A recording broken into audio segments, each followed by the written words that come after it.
Hi, Scott Livingston here from ReconditioningHQ.com, and we've talked about the concept of form closure, the idea of pelvis on femur dissociation.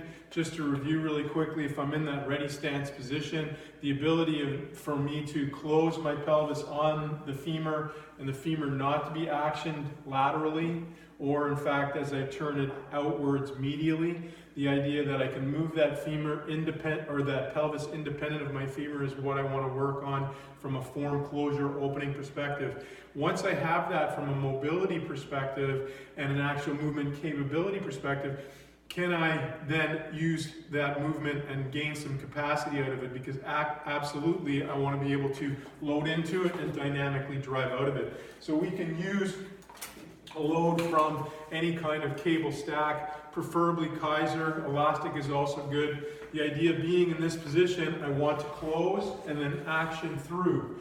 Close and then action through. So when I close and I come down, I want to make sure that that knee, as best as possible, is remaining over top of that foot, not laterally shifted or medially shifted. It's the pelvis that's turning on that femur, and now when I get here, I have the cable in front of me, and I'm using this part to pull that load and action around.